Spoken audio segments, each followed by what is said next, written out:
Que empiece la función.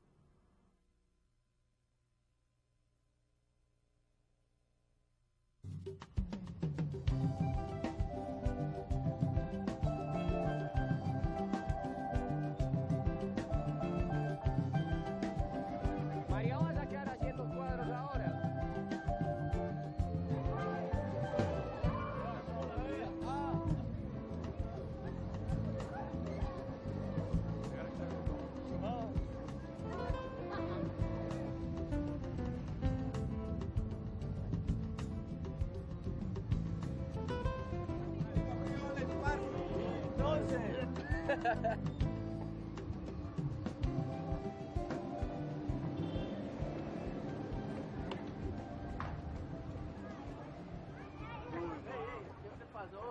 Qué mareo, mi. Pobrecito. Bacano, ¿no? Sí. Claro, Bacano. enseguida vamos a montar nosotros. Bueno, listo, entonces. Hermano, hay que hacer el trabajo, hay que ponernos a hacerle. Pues tenemos que ir hasta el carrusel. Pero, como venga, pasemos primero un rato, después hacemos el trabajo, ¿no? No, si mi nosotros casa vamos a conozco, estudiar hay que ir al carrusel. Fue al carrusel. Por acá. No, pero entonces vea, lo que se trata es de que desarrollemos en un plano cartesiano el movimiento de este carrusel. O es que el carrusel es otro. No, que es otro, hay que buscarlo. Bueno, ¿Vos listo. te montaste de gratis o pagaste acá? Pues yo me monté gratis, volvemos.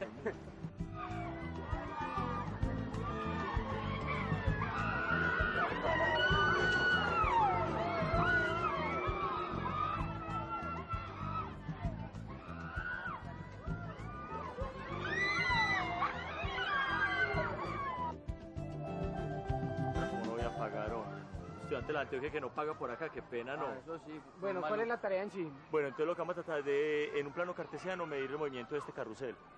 Eso es así de sencillo. El profesor no nos va a colaborar. No nos va a colaborar. Pero hermano, ¿por qué no hallamos las bases para hacer la representación y si tenemos alguna duda le preguntamos a él después? ¿Por qué no las bases? O... No, presta, saca un papel. Sí, vamos a hallar eso, hermano, porque es mejor tener todo como bien claro para poder hacer eso. Este no Claro. sirve. Sí, este está bien. Entonces, tenemos lo siguiente, tenemos que el carrusel. Ajá. Y necesitamos identificar un punto de referencia para hacerle la medición alrededor. Ese punto de Ajá. referencia puede ser vos, ¿cierto? Y Mira, vos chiqui- traiste tu cronómetro, Oye, búscalo. hermano, yo no sé. Entonces con ese cronómetro vamos a medir Déjalo el acá. tiempo que te... Está muy bien. Entonces vamos a medir el tiempo que se demora Pedro dándole la vuelta al carrusel. Entonces en el plano cartesiano, en el eje X vamos a consignar tiempo. Ajá. ¿Y qué podríamos consignar en el eje Y? La distancia, De todo el carrusel. el diámetro sería este. El diámetro del carrusel y esa es la distancia. De acuerdo, entonces buscamos con qué medir enseguida. Entonces anda a comprar la boleta para que te Sí, montes en hágale, el yo carrusel. consigo la boleta y me Listo. monto. Entonces vengamos a cuadrar esto y verá.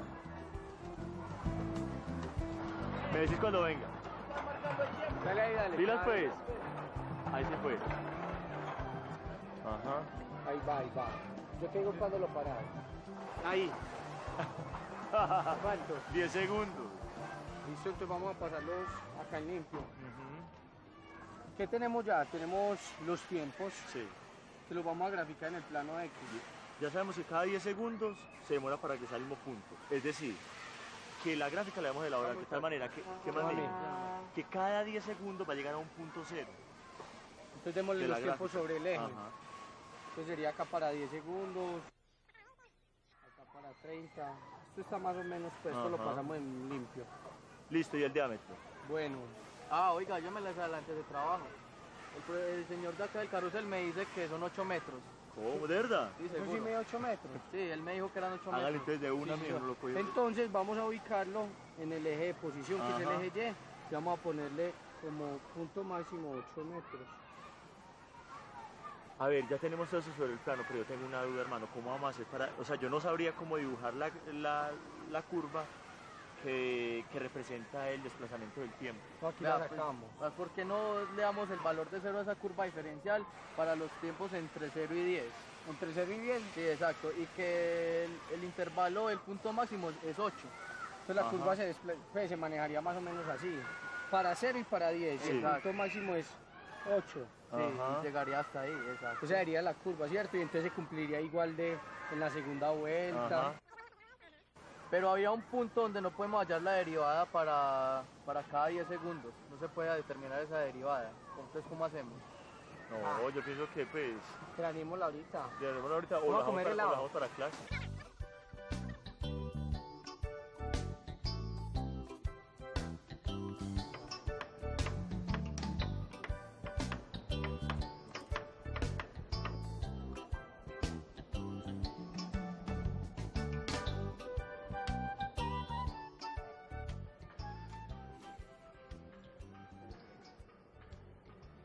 Muchachos, vengan, dejen de jugar.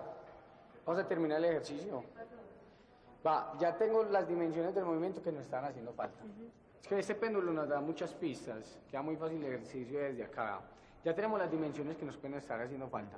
Tenemos la longitud del brazo del péndulo y tenemos el mayor ángulo que hace con la vertical. Mira que aquí nos lo muestra. Sí.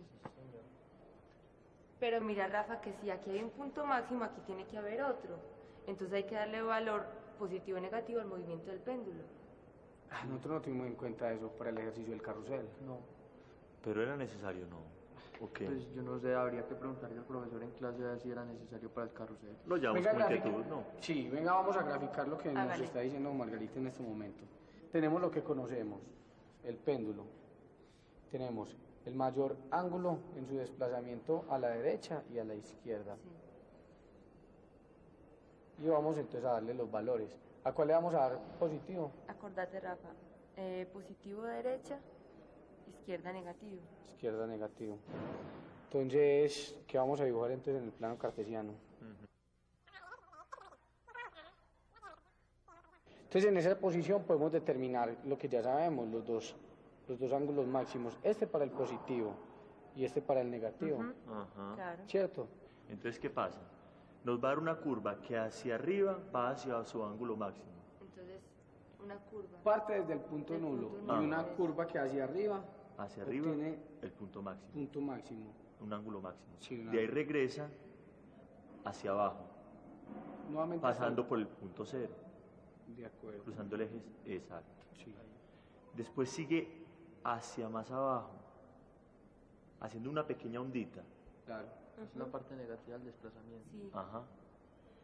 Y así sucesivamente en cada desplazamiento del péndulo hacia izquierda y hacia Ajá. derecha. Sí, ese es. Ahí están las dos gráficas. Esto hay que pasarlo a limpio. Entonces en el eje X tenemos tiempo y en el eje Y tenemos posición. Listo.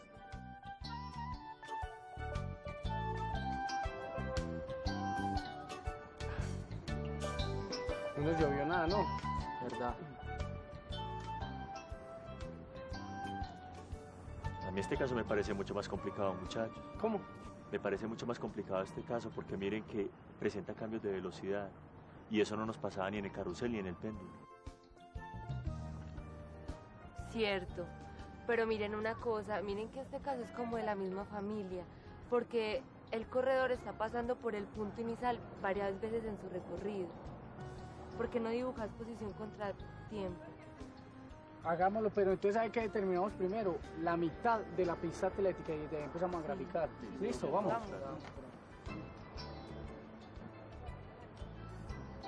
Bueno, yo creo que más o menos aquí sería como el punto medio, Sí, más. el eje X. ¿Listo? Ah, es que esto está muy fácil, hombre. Me parece a mí. Como en los siguientes ejercicios vamos a ubicar en el eje X para tiempo y en el eje Y para posición, ¿cierto? Y los signos se los damos de la siguiente manera. Cuando el atleta se encuentra posicionado de la mitad de la pista hacia la derecha, le damos signos positivos. Eso. Y cuando se encuentra posicionado de la mitad de la pista hacia la izquierda, le damos signos negativos. A mí me parece que tenés razón, ¿sabes por qué?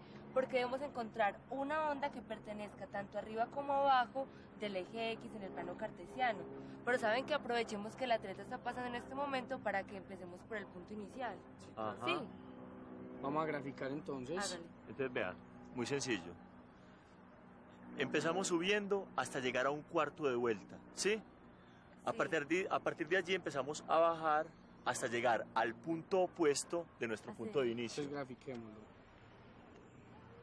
Eso. Bueno, a partir de allí empieza a bajar a cantidades negativas, ¿sí?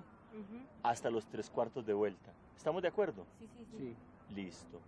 Y a partir de acá, miren, empieza a subir nuevamente hasta llegar al eje X. Entonces, Ahí está. quedaría así el gráfico. Ajá, perfecto. Hay que pasarlo nomás. Pero vean, en ese momento el atleta cambió el ritmo. Y eso es lo que finalmente yo no sé cómo graficar. No, vean, nos pasa lo mismo que en el carrusel. Sencillamente, otra pregunta más para el profesor, ¿no? Mañana en clase la pregunta. Sí, Vamos a llegar muchas preguntas. no importa. Vamos. Y acá por donde dice matemáticos. Ah, listo. Mira, más abajo a ver qué deja. Ah, pero mira, leamos. Es sobre la vida de él. Sí, sí, sí.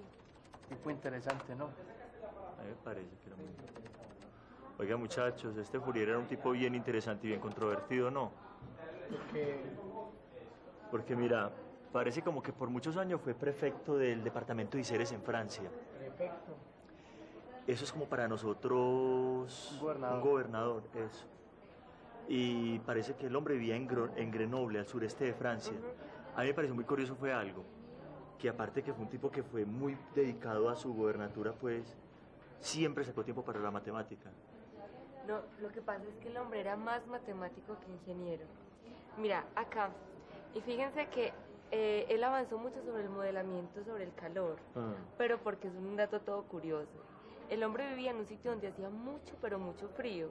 Entonces, como por ese caso se encargó de investigar mucho sobre el modelamiento del calor. Esto está bueno. Espérate, yo paso acá. Acá en esta otra página está algo sobre las series de Fourier. Lo que pasa es que se ve muy confuso, ¿cierto? Pero lo que está claro es que se trabaja con seno y con coseno. Sí. Ahora, el problema es que las sumas no son normales, sino que son sumas al infinito. Y personalmente yo no entiendo. No, sencillo, otra pregunta para el profe, pues que hay de malo, ¿no? Pues sí, al fin y al cabo el hombre es el que sabe y es mejor aclarar las dudas con él. Sí, está bien. Listo, sigamos acá.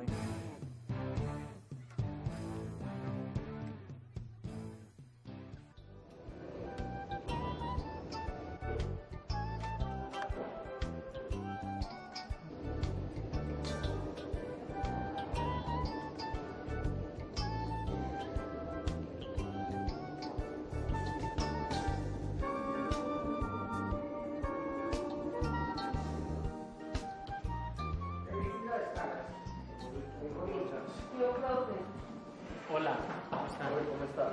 ¿Qué han hecho? Bonito el edificio. Sí, esta fue la primera sede que tuvo la universidad. Bueno, y a propósito, ¿y cómo les fue con la tarea que estaban realizando? Profe, muy buena la salidita, la pasamos buena en el parque de diversiones. Claro que Margarita no fue, pues se perdió las actividades allá y compañero aquí se mareó en el carrusel. Estaba sin almorzar. No mentiras, profe, a ver, no fue más bien regular. Porque primero no sabemos si lo que graficamos es correcto. ¿No te estás el gráfico del carrusel? Además, no sé, en el carrusel no utilizamos desplazamientos negativos ni positivos. Y nuestro gráfico no cruza el eje X. Además que queda con puntos sin graficar, entonces no sé. Sí, y en el péndulo.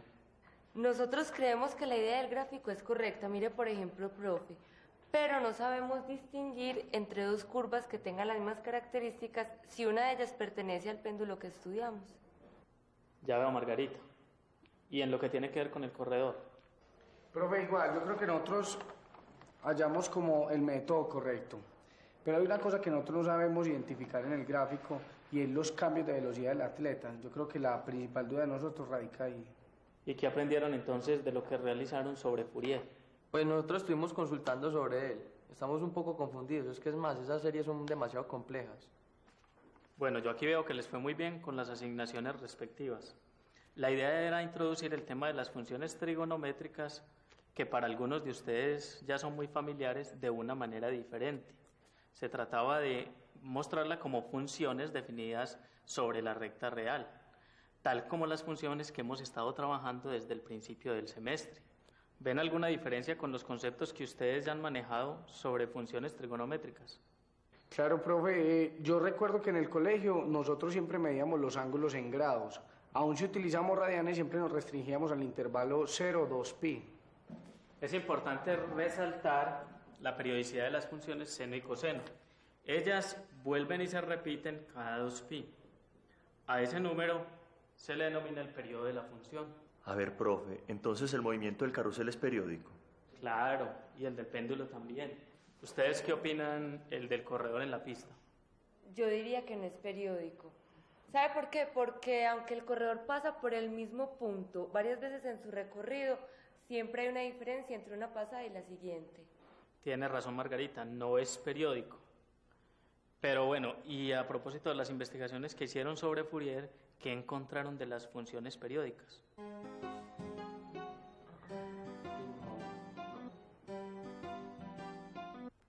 Las funciones continuas, a trozos y periódicas tienen series de Fourier convergentes. Parece ser muy complejo esto que estoy diciendo, pero miremoslo más despacio. Que sean continuas es algo que ya hemos estado trabajando desde el principio del curso. Que sean periódicas también. Y de todas maneras la palabra periódica tiene el mismo significado que le damos en la vida cotidiana.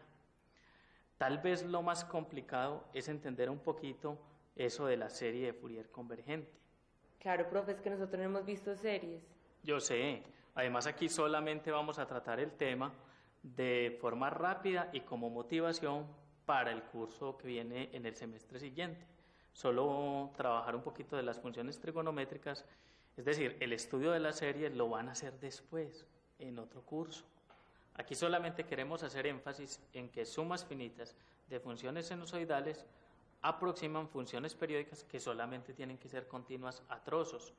Eso es lo que yo quiero que recuerden siempre que hablemos de funciones trigonométricas.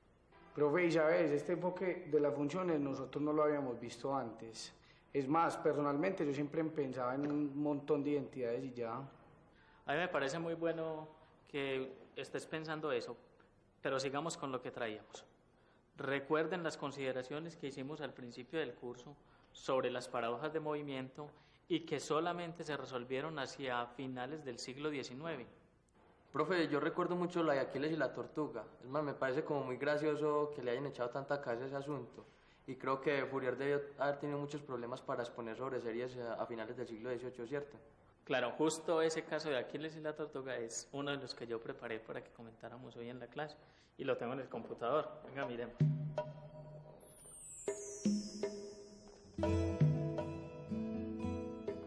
Supongamos que la carrera es de 100 metros y pensemos que Aquiles es 10 veces más rápido que la tortuga.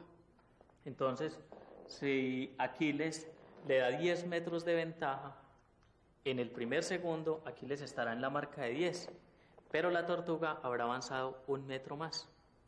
En el siguiente segundo, cuando Aquiles llegue a la marca de la tortuga, o sea 11, ella ya habrá avanzado 1 décimo más. Cuando Aquiles, y así sucesivamente, es decir, la tortuga siempre estará a 10, 1, 1 décimo, 1 sobre 100, 1 sobre 1000, separado de Aquiles. En eso consiste precisamente la paradoja, consiste en que nosotros podemos pensar que esa suma no se realizaría, que no se puede definir. Afortunadamente nosotros tenemos las herramientas matemáticas y esta suma 10 más 1 sobre 10 más 1 sobre 1000 más es igual a 100 sobre 9. O sea que el límite sí existe. Profe, pero yo recuerdo que usted nos propuso ejemplos donde no es tan sencillo hallar la suma cuando no existe el límite. Tiene que haber una teoría. Por supuesto, aquí se requiere teoría. La proporciona el cálculo a través de la idea de convergencia de sucesiones y series. Una serie es una sucesión de sumas finitas. Si dicha sucesión tiene límite, entonces se dice que la serie es convergente y se habla de suma infinita. En caso contrario, la serie se dice que es divergente. Para funciones, que es lo propuesto por Fourier, la teoría es un poco más compleja, pero intentaremos dar un ejemplo un poco más sencillo. Miremos, si tenemos una onda cuadrada que se puede construir así, esto. Miren, supongamos, entre 0 y 2pi, la función vale c. Entre pi y 2pi, la función vale 0.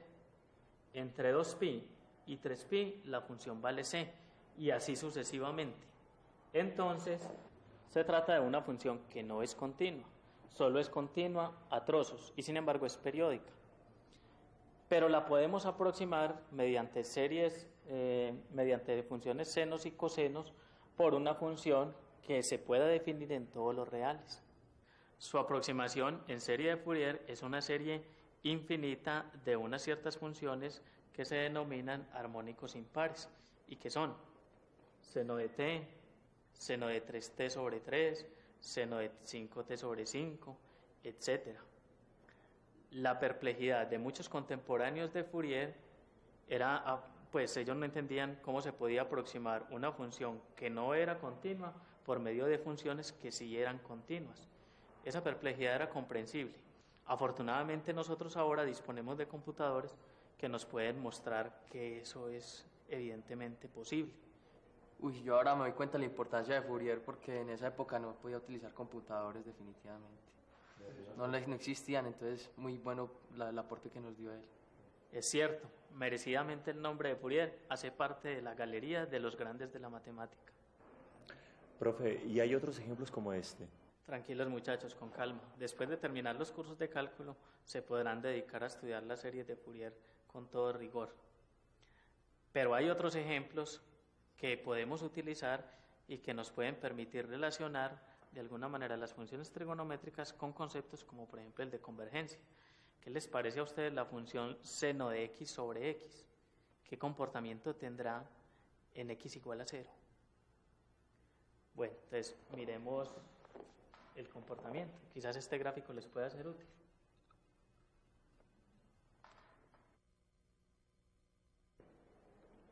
Profe, ese límite es 1. No, no estoy en lo cierto. En efecto. Sigamos con el mismo razonamiento. ¿Qué piensan de la función x a la 2 seno de 1 sobre x a la 2? Miren que en el fondo es un ejemplo del mismo tipo. Seno de un ángulo, 1 sobre x a la 2. Sobre ese mismo ángulo, 1 sobre x a la 2. ¿Qué opinan? Profe, yo creo que en cero debe haber problemas por la misma imposibilidad de ir por cero. En mi calculadora no aparece como si fuera el resultado 0 o es 1. Sí, aquí en el computador podemos ver esta función y mirar cuál es el valor de la función en ese punto. En efecto, según los dibujos, el límite cuando x tiende a 0 es 0. En realidad, la apariencia de este ejemplo y el anterior son la misma, pero el ángulo 1 sobre x a la 2 no existe cuando x es igual a 0. Por eso los resultados difieren. En realidad este límite se calcula analíticamente mediante un teorema de sándwich. Lo pueden consultar en el texto. Pero sigamos con argumentos un poquito más geométricos. Miren esta función. ¿Qué ven ustedes de especial en x muy pequeñito? Profe, yo veo muchas oscilaciones. ¿Por qué se presentan? Buena anotación. Las funciones seno y coseno son funciones continuas y periódicas y por lo tanto oscilantes. La función x a la 2, seno de 1 sobre x a la 2, adquiere el carácter de oscilante porque tiene funciones seno. Hagamos un acercamiento para verlo un poco mejor. Me encanta la forma de esta función con oscilaciones acotadas por parábolas. Miren, y igual a x a la 2 y y igual a menos x a la 2. La función y igual a seno de 1 sobre x es del mismo estilo, pero está acotada por las rectas y igual a x y y igual a menos x, ¿verdad? Recuerden, aquí hay muchas consideraciones teóricas que no estamos mirando en detalle. Deben buscar en algunos libros de los que les hemos recomendado para que miren más ejemplos y conozcan algunos otros. Ay, no, pero yo estoy como un poquito confundida. Porque es que aquí en la clase solamente hemos estudiado las funciones de seno y coseno, y cuando yo estudié trigonometría yo vi otras. Tiene razón, nos hemos dedicado solamente a ellas. Lo hacemos para destacar la noción de periodicidad, para mostrar las combinaciones con ellas que frecuentemente resultan en oscilaciones, y para introducir prematuramente las series de Fourier. Pero con base en ellas se consiguen todas las demás funciones trigonométricas. Revisemos las funciones que las tengo en esta tabla. Ay, ya veo, profe. Lo que pasa es que en el cálculo lo más importante es definir seno y coseno, pues las demás se pueden derivar, integrar, ¿sí? Exacto, pero hay aspectos que deben considerarse especialmente, como las asíntotas y las restricciones de dominio. Veamos esta imagen con mucho más cuidado. Ah, profe, entonces es por eso que ellos obtuvieron un gráfico no diferencial en el carrusel. No, el caso de ustedes es distinto. Miremoslo con atención. ¿Cómo fue la convención de signos que ustedes utilizaron? Pusimos el tiempo en el eje X y el desplazamiento que iba de 0 a 8 en el eje Y. Muy bien. ¿Qué hubiera pasado si colocan el origen de coordenadas en el centro del círculo? Tendríamos desplazamientos entre -4 y 4. Ah, ya veo. Entonces la curva sería como algo 4 coseno de t. Sí, algo como esto. Las convenciones que se usan determinan la gráfica. Volvamos al ejemplo del péndulo. ¿Intentaron graficar su velocidad? Profe, la velocidad no, pero nosotros sí nos arriesgamos asignándole signos. Digamos que si el vector velocidad señala hacia la derecha, la velocidad es positiva y es negativa en caso contrario, ¿de acuerdo? Profe, ahí la primera es seno y la segunda es coseno, ¿cierto? Qué buena anotación. En realidad, la función seno nos sirve para modelar el péndulo y la función coseno nos permite modelar la velocidad del péndulo. Nosotros podríamos escribir entonces que la derivada de la función seno de t con respecto a t es coseno de t. Profe, con razón, siempre pensamos en la función seno cuando estamos haciendo la tarea. Pero mucho ojo, yo no sé a qué función corresponde el péndulo que ustedes observaron. Hay muchos péndulos. Su modelamiento matemático se hace con ecuaciones diferenciales, casi siempre no lineales, que a menudo no tienen solución en términos de funciones elementales, aunque sí en series de Fourier. Entonces, ¿qué podremos decir de las derivadas de las otras funciones trigonométricas, profe? Parece que todas las pudiéramos calcular con las mismas reglas, ¿no? En efecto, basta usar las reglas que conocemos. Aquí las tengo recopiladas en esta tabla. Profe, o sea que ya no hay que pensar pues ni en triángulos ni en ángulos para estudiar las funciones trigonométricas. Estas son simplemente funciones definidas en los números reales. Hasta ahora los ejemplos en esta clase habían sido solo funciones polinómicas, racionales, exponenciales y logarítmicas. Las funciones trigonométricas están ahora también a disposición. Son las primeras funciones periódicas que estudiamos en este curso. Bueno, hay más familias de funciones que debamos estudiar en cálculo, profe. Ciertamente, el próximo semestre estudiarán las funciones trigonométricas inversas y las funciones hiperbólicas. Posteriormente, estudiarán otras funciones definidas como soluciones de ecuaciones diferenciales. Pero esa es otra historia.